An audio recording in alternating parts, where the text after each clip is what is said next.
an abortion clinic. Do you think everything's going to be up above board? No, it's not. And so don't be surprised that there's stuff that we all hear about. Some of it you can prove, some of it you can't.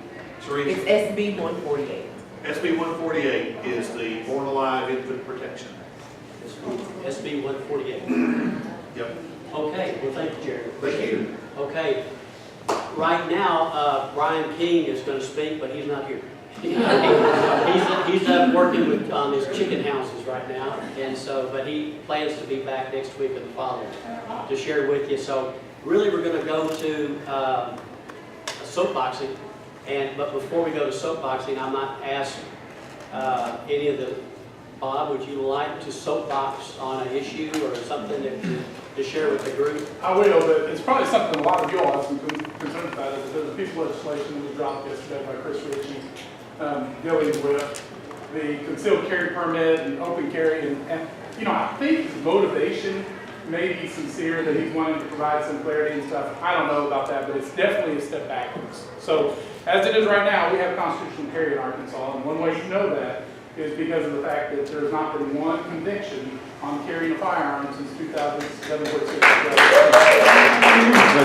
problem with that is a lot of people don't know that. So, and I think for the state police and for law enforcement, we owe them a responsibility as a legislature to provide them some clarity. And so we are working on that. And what I'd ask you all is to, you know, it's a mess, and I've had some frustration with how I'm dealing with the bill and some of the input I've had. But in the end, what we're going to have is a bill that clarifies 746 and provides for some enhanced certification. So what I'd like to be able to do is make it where we can provide people who will do training and will get educated and prove that they can handle a firearm, be able to go into some areas that are prohibited places currently, and basically open it up. Because that's one thing, is that a good guy with a gun always stops a bad guy with a gun.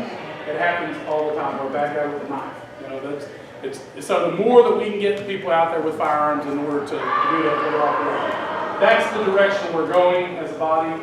You know, when the Democrats decided to stack revenue and tax, their voice is completely absent in almost every other committee, including the judiciary where this bill is going. So it has almost zero shot of making it out of committee.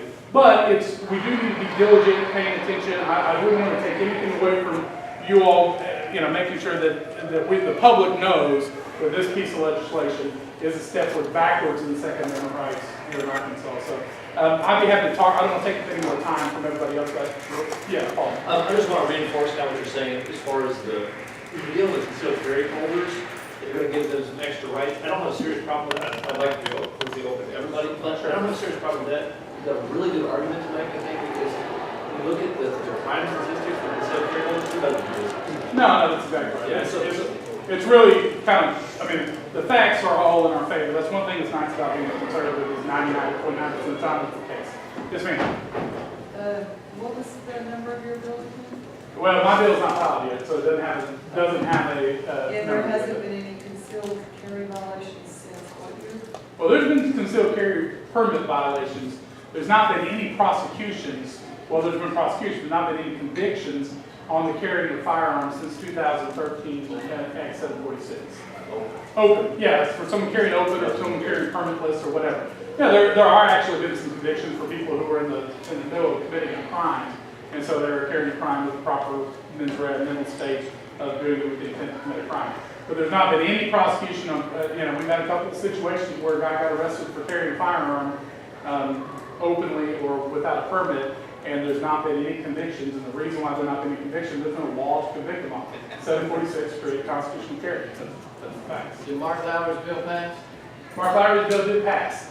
And that's I mean, I think in the end, that bill is going to be a great implementing legislation for a constitutional amendment. It's probably what's going to happen, is that those two bills will probably be set up in a way to marry together. But what I want to make sure that we do is we don't lose energy for a constitutional amendment because that bill is passing. I think we need both. We at least for sure need a constitutional amendment, but I think we need to implement legislation. Larry, what bill was His bill is Voter ID. Voter ID. Yes, voter ID. I don't remember the number, but his bill passed out of state agencies, not my People's Committee, but the one I was sharing. Richie's is 11. Yeah, really, yeah, and it is one that will not pass out of the judiciary. unless I get shot sometime between.